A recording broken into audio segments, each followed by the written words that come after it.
Olá a todos, sejam bem-vindos a mais uma aula da disciplina de Fundamentos de Banco de Dados.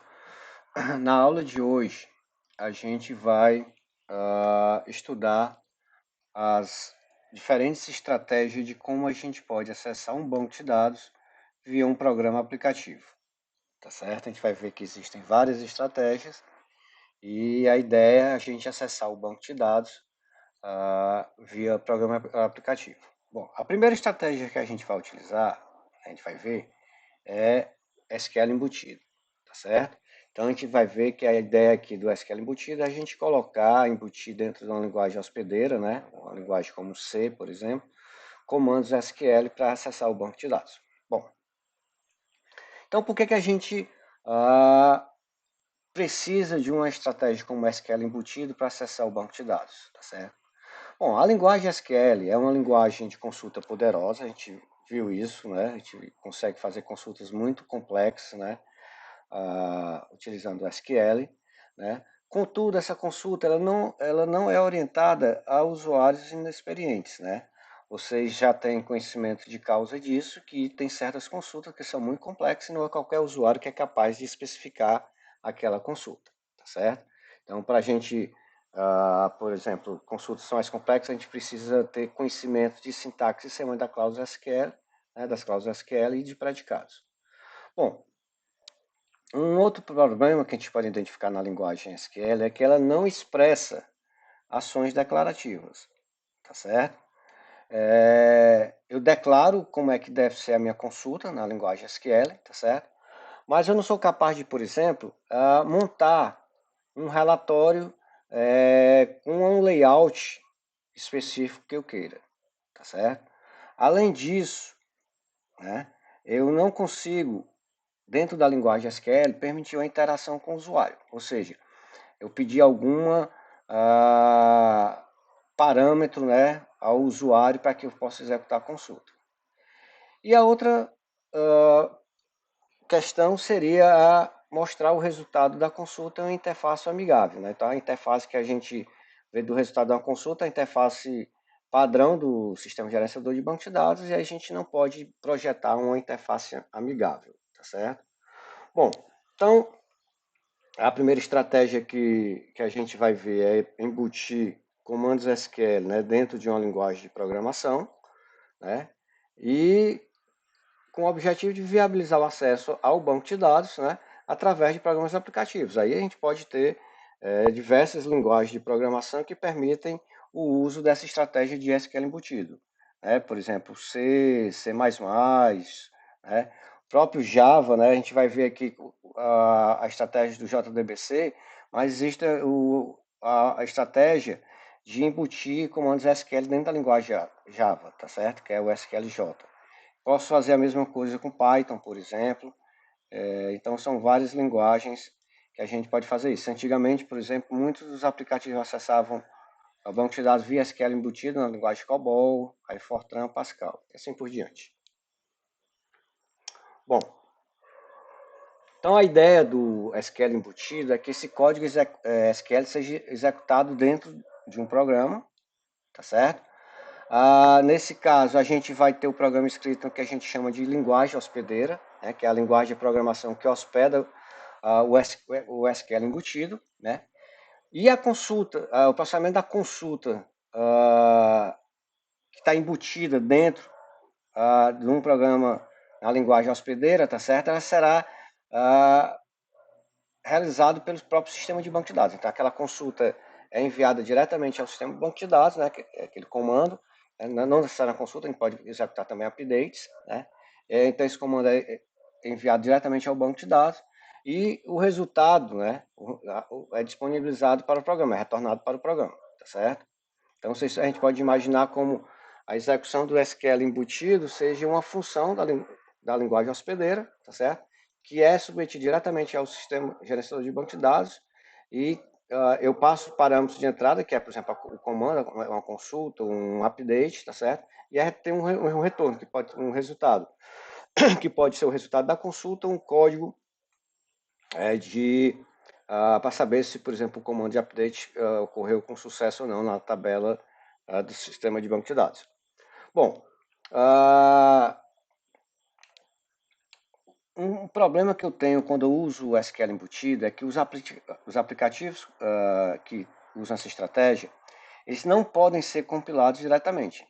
Bom, isso é claro, né? Porque se eu colocar um comando SQL dentro de um programa C e for compilar aquele programa C, o compilador C não vai entender que comandos são aqueles. Vai dar milhares de erros porque ele não vai entender os comandos SQL. Então, nessa estratégia, a gente precisa trabalhar numa fase anterior à compilação, que é a pré-compilação, tá certo? Então, essa pré-compilação, ela tem a funcionalidade de traduzir os comandos DML da SQL, tá certo? Em chamadas a procedimentos ou rotinas na linguagem hospedeira, tá certo? Então, no caso, por exemplo, do C, os comandos SQL que estão no programa C, na pré-compilação, vão ser transformados em funções, que essas funções são enviadas diretamente para o sistema de banco de dados, tá certo? No código objeto lá do programa C. Bom, quando eu trabalho com a estratégia do SQL embutido, né, eu vou ter que marcar os comandos SQL, né, para o pré-compilador saber o que é que ele tem que fazer com aqueles comandos. Então, cada comando SQL que está dentro de um programa na linguagem hospedeira, tá certo? Eu preciso ter essa cláusula exec SQL, que aí eu estou marcando aquele comando como sendo um comando SQL, né? E tenho que marcar o final daquele comando, né? Do exec SQL, tá certo? E aí dentro do exec SQL eu tenho o quê? O código SQL, que eu estou definindo dentro do meu programa da linguagem hospedeira, tá certo? Bom, esse programa vai precisar de uma área de comunicação, né? Por quê? Porque como eu vou me comunicar com o banco de dados, eu vou precisar de uma área para passar parâmetros para o próprio sistema gerenciador de banco de dados e para receber o retorno do sistema gerenciador de banco de dados, tá certo? Essa área a gente denomina de SQLCA, né, que é SQL Communication Area, tá certo? E dentro dela eu vou ter várias variáveis, né, que vão exatamente ser utilizados para mandar comandos para o sistema gerenciador de banco de dados e como de retorno do resultado do comando lá, da execução do comando no sistema gerenciador de banco de dados, tá certo? Então, se a gente pensar na linguagem tipo C, né, a gente vai ter, na realidade, um struct, né, e esse struct vai ter vários atributos, né? Então, aqui eu tenho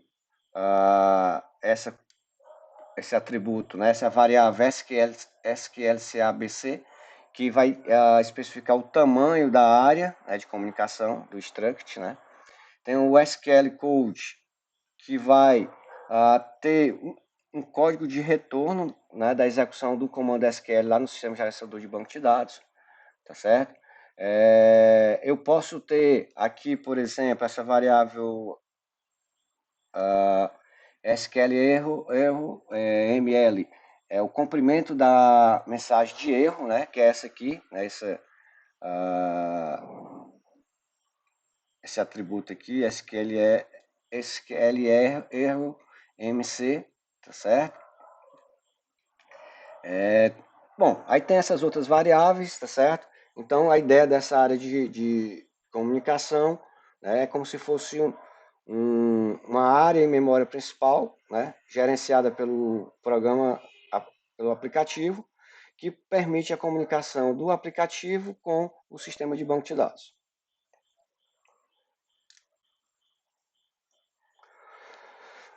Bom, dentro do aplicativo que eu vou embutir código SQL, tá certo? Eu preciso de uma estrutura definida. Então, por exemplo, quando eu for declarar variáveis que podem ser utilizadas pelo código SQL embutido, tá certo? Então eu tenho que definir dentro do que a gente chama dessa seção de declaração, tá certo? Então a ideia, eu tenho um exec SQL begin declare section, tá certo? Defino as variáveis dentro do programa na linguagem hospedeira, tá certo? Só que essas variáveis elas vão ser utilizadas em cláusulas do SQL embutido. É a característica das variáveis que vão ficar definidas declare section, tá certo? Então, eu marco o início da definição de variáveis hospedeiras que vão ser utilizadas pelo código SQL e marco o final dessa seção de declaração, tá certo? Então, aqui eu tenho um comando, um programinha C, tá certo? Que aqui eu tenho que acessa um banco de dados, né? Um sistema gerenciador de banco de dados. Então aqui eu tenho aqui o exec.sql include aquela área de comunicação, o SQL-CA, tá certo? Tenho aqui, eu estou definindo aqui uma variável do programa, do meu aplicativo, que eu estou chamando de código item, que é um char, tá certo? E já atribuo, inicializo ele com essa frase, entre com o código do item, tá certo? 2 pontos. E aqui eu vou começar o código, né? Que é o main, o código C mesmo, né? Da aplicação. E aí vocês vejam que logo aqui no início eu tenho aqui a exec.sql begin declare section, tá certo? Então dentro dessa begin declare section e end, tá aqui o end declare section, tá certo? Eu vou definir variáveis, né? Que vão ser utilizados dentro dos comandos SQL embutido. Tá certo? Então, essas variáveis que eu estou definindo aqui dentro vão ser utilizadas dentro do SQL embutido. Já essa code item aqui não vai ser usado dentro do SQL embutido. Tá certo? Bom, mas vejam que são variáveis da própria linguagem hospedeira. Tá certo? Então aqui eu tenho um char de 20 posições, que é o servidor banco de dados, né? Aqui eu tenho o item de estoque como sendo aqui estoque, nessa variável estoque sendo do tipo inteiro. Aqui eu estou vendo que tem um erro, né? Item. Tudo bem. Eu tenho essa variável estoque inteiro e tenho esse code int, que também é uma variável do tipo inteiro, tá certo? Que vai ser usado no código SQL. Bom, então aí tem um float PR venda, né? Então, depois eu encerro a seção de declaração de variáveis que vão ser usadas no código SQL. Então, aqui eu tenho exec.sql end declare section. E aí eu vou executar um comando de conexão com o banco de dados. Então, exec.sql connect to, né, o servidor do banco de dados, servidor BD, tá certo? Passo quem é o usuário, o user, então a variável usuário. Então vejam que a variável usuário, né, e servidor BD são variáveis que eu já estou utilizando aqui dentro do comando SQL, né, que é o exec.sql connect. Tá certo? Bom, depois disso, né, eu vou aqui, eu tenho um while, um laço aqui, um loop, um while, né, que eu fico solicitando a entrada por parte do usuário, tá certo? Enquanto houver o usuário digitar um código de item, né, que esse código de item for maior ou igual a 0, tá certo? Eu vou fazer o quê? Eu vou ter aqui um exec.sql dentro do while, tá certo? Que é essa consulta aqui. Select referência, que é o nome do item, né, na tabela estoque, a quantidade em estoque, o preço de venda, né? Só que, e aí eu tenho um from bem aqui, tá certo? Que é from stock, tabela estoque. Só que eu quero, que eu estou aqui com essa cláusula into, né? Que eu quero o quê? Que o conteúdo da variável, do atributo referência, que é o nome do item, seja atribuído a quem? A variável hospedeira, né? A referência saída, tá certo? Que é essa primeira variável logo depois do int. Então, ele vai pegar, ele vai fazer essa atribuição pela posição do atributo, lá na projeção do select, e a posição da variável hospedeira dentro do int, né? Então, referência vai para a referência saída, a quantidade em estoque vai para o atributo estoque, então aqui tem o atributo estoque, e o conteúdo da variável preço de venda vai para a variável PR venda, tá certo? Tá certo? Bom, são variáveis, então aqui eu tenho PR venda, que é do tipo float, né? Estoque é uma variável do tipo inteiro e code int também é do tipo inteiro, só que code item vai ser utilizado aqui na cláusula where, que é a minha condição de seleção. Então, vou pegar os atributos referência, QTD, PR venda, do item de estoque, né, lá na minha tabela estoque, que seja igual a quê? Ao atributo code item int, tá certo? Então, o usuário vai entrar com o código do item, né, que vai ser associado a esse atributo code int, código item int, né? E eu vou acessar esses atributos, a referência QTDE PR venda desse código de item, né? Que foi passado pelo usuário, tá certo? Bom, e depois eu mostro uma saída, né? Na tela, né? Vai aparecer a palavra referência, né? Vai aparecer a quantidade em estoque, né? E o preço de venda, tá certo? Então, aí aparece a saída na minha, na minha tela. E aí depois eu me desconecto do banco de dados, tá certo? E encerro o meu programa com return 0, né? Dizendo que ele foi executado com sucesso. Bom, observem que quando eu executo essa consulta, tá certo? Que eu embuto aqui dentro o código dela dentro do programa C, então essa consulta só retorna uma tupla. Por quê? Porque código item é chave primária da tabela estoque. E como o usuário está informando um determinado item de estoque, tá certo?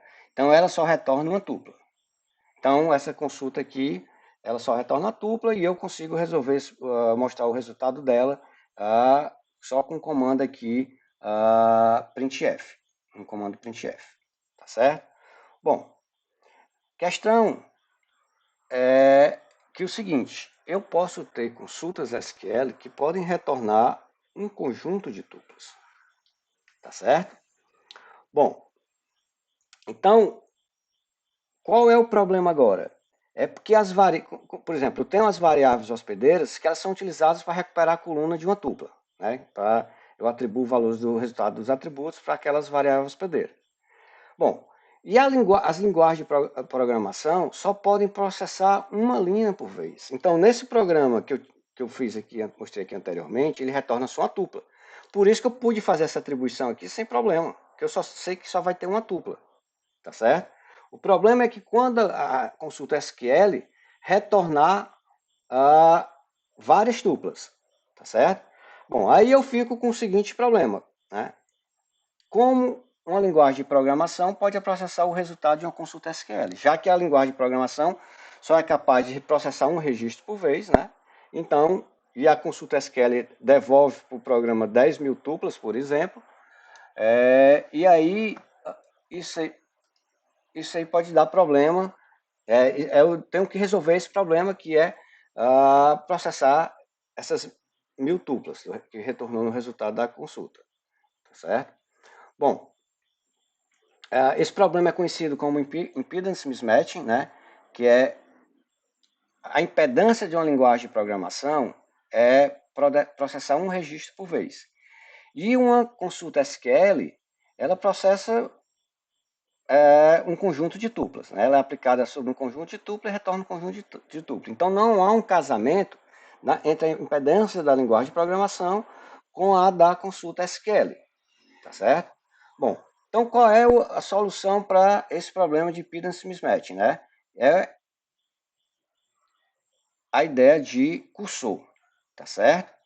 Bom, então só para ajudar vocês a entenderem a ideia do cursor, imagine que essa estrutura de cursor, esse mecanismo de cursor, ele é equivalente a um arquivo que, por exemplo, quando vocês aprenderam a programar C, né, vocês manipularam aquele arquivo. Então, dentro do arquivo eu tenho vários registros, né? E quando eu quero acessar esses registros, eu tenho que abrir o cursor e acessar registro por registro e fazer o processamento de cada registro, tá certo? Bom, então esse mecanismo de cursor, o que é que vai acontecer? Quando eu definir esse mecanismo, né, dentro de um programa da linguagem hospedeira, o resultado da consulta SQL, né, vai povoar essa estrutura cursor, tá certo?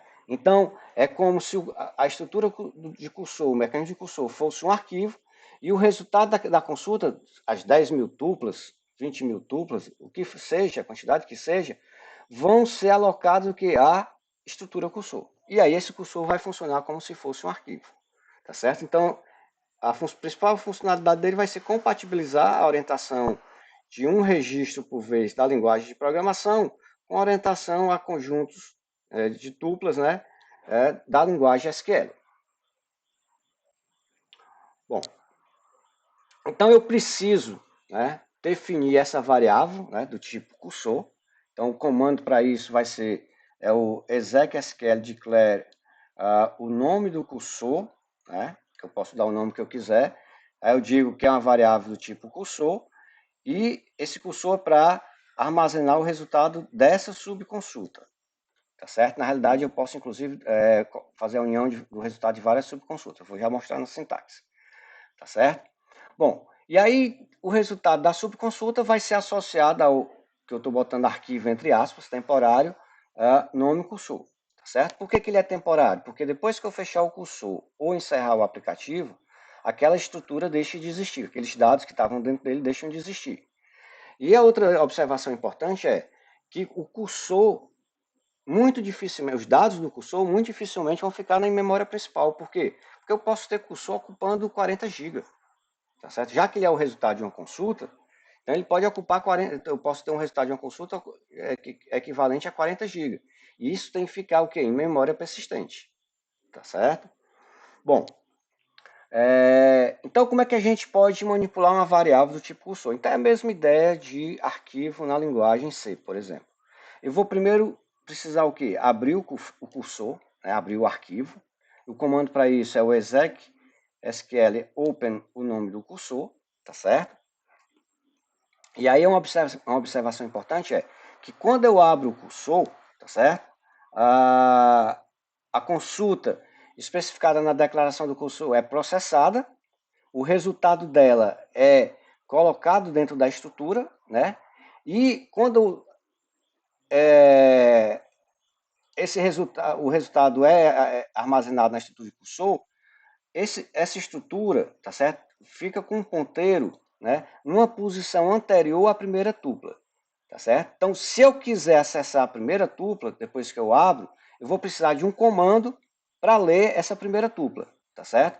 E esse comando é o fetch, né? Então, aqui eu tenho exec SQL fetch, tá certo? O nome do cursor, a gente vai ver que pode ser fetch next, fetch prior, vou já falar isso para vocês. Into variáveis hospedeiras. Foi como mostrei naquele exemplozinho do programinha C, que eu estava atribuindo o conteúdo dos atributos retornado pela consulta a várias variáveis hospedeiras, tá certo? Bom, depois, né, eu preciso fechar o cursor, né, no caso, como se fosse um arquivo, fecho o arquivo, e o comando para isso é exec_sql close o nome do cursor. Então, a sintaxe mais precisa da cláusula declare cursor, então é exec_sql declare nome do cursor, tá certo? Eu vou definir se o cursor são propriedades do cursor, insensitive ou scroll, tá certo? Não, na realidade, insensitive e scroll, pode ser os dois ou nenhum dos dois. Quando eu coloco insensitive, significa o quê? Que quando dados da tabela forem atualizados, os dados do cursor, né, que foi montado com dados decorrentes daquela tabela, não serão alterados. Né? Então, por exemplo, a gente sabe que dentro do cursor vai ter o quê? O resultado de uma subconsulta. É isso? Bom, então o que é que o insensitive está me dizendo? Então, eu tenho aqui a estrutura de cursor, né, que é o resultado de uma determinada subconsulta. Esse resultado da subconsulta, né, é referente, por exemplo, a uma tabela T, tá certo? Então, eu tenho os dados da tabela, executo a consulta, e o resultado dessa consulta sobre T gera a minha estrutura, povoa a minha estrutura cursor, tá certo? Bom, quando eu digo que o cursor é sensitivo, o que é que acontece? Eu posso alterar essa tupla que está aqui na tabela, tá certo? E essa mesma tupla está aqui dentro da estrutura de cursor. Então, se eu alterar essa tupla, ela não vai ser alterada aqui dentro da estrutura de cursor. E isso pode ser ruim para algumas aplicações, porque eu estou mostrando um dado que está sendo alterado no banco de dados e esse dado não está sendo mostrado com essa alteração, tá certo? Então, isso pode ser problemático. Então, a ideia do insensitivo é que se eu tiver uma alteração na tabela base da consulta que está definido o cursor, tá certo? Essa atualização não vai ser propagada para a estrutura de cursor. Bom, e o scroll permite a navegação dentro da estrutura de cursor. Vou já falar essa ideia. Como eu falei, eu posso ter união de subconsultas, o resultado de subconsultas para um mesmo cursor, né? Então, tem subconsulta, une, subconsulta e assim por diante. E posso ordenar esse resultado, independentemente de como está a consulta, né? Pelas colunas que vão ser retornadas nessa consulta. Tá certo? Eu posso botar uma ordenação aqui dentro, tá certo? Dentro da declaração do cursor. E posso especificar se os dados que estão naquele cursor só são para leitura, que é read-only, ou se eles podem ser atualizados. E eu posso, inclusive, especificar qual coluna pode ser alterada dentro da estrutura de cursor. Então, para eu ter certeza, por exemplo, eu quero definir um cursor e só quero que seja alterado o atributo preço de venda. Então, eu posso colocar for update of, aí o nome do atributo preço de venda. E aí, nenhum outro atributo, né, que está dentro da estrutura de cursor pode ser alterado, só o preço de venda. Certo? Bom, então, o sensitivo, já comentei com vocês o que é que significa. O scroll, como eu falei, permite a navegação de cursor, tá certo? Então, posso ler a próxima tupla dentro de cursor, a anterior, né? Posso me posicionar na última tupla do cursor e sair lendo o cursor de trás para frente e assim por diante. Então, na cláusula fetch, né, quais são as opções que eu tenho? Então, exec.sql fetch, ele pode ser next, que é o próximo, prior, o anterior, first é a primeira tupla do cursor, last, eu vou para a última posição do cursor, para a última tupla. Então, se eu quero ler o cursor de trás para frente, eu dou primeiro um exec.sql fetch last, li a última tupla, e quero continuar lendo de trás para frente, eu fico dando o que? Exec.sql fetch prior, que é o anterior, tá certo? Posso definir um fetch para uma posição absoluta dentro da estrutura de cursor. Se eu botar fetch absolute 500, ele vai para a tupla que está na posição 500 dentro do cursor. E relative vai ser uma posição relativa à posição corrente do cursor. Se eu der fetch relative 10, tá certo? A partir da tupla que ele está atualmente, ele vai andar 10 posições e vai acessar essa tupla. Tá certo? Bom, e aí eu vou ter dentro da cláusula fetch, né, o exec.sql fetch, né, tem que ter dizendo qual é o nome do cursor, e int as variáveis hospedeiras, desde que elas tenham sido declaradas lá na declare section. Bom, então, só para ilustrar a utilização da cláusula fetch, né, a navegação de cursor. Então, aqui,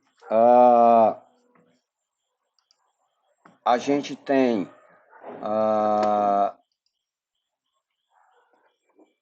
o exec.sql fetch prior C1, né? Então, eu estou numa determinada posição do cursor. Quando eu executo esse exec.sql fetch prior, ele vai o quê? Pegar a tupla anterior da que eu li por último, tá certo? Bom, o fetch absolute vai para uma determinada posição, como eu já falei, absoluta. Por exemplo, se eu der exec.sql fetch absolute -2, ele vai o quê? Para penúltima tupla de C1. Porque -2 ele vai para o final do arquivo, e a partir do final do arquivo ele pega a segunda tupla. Tá certo? Então, vai pegar a penúltima tupla do cursor. O exec SQL fetch relative 5 C1, então é do cursor C1, retorna a quinta tupla após a tupla corrente em C1, como eu havia falado para vocês. Tá certo? E o exec SQL fetch relative -3, né, em C1, no cursor C1, vai retornar a terceira tupla antes da tupla corrente em C1. Tá certo?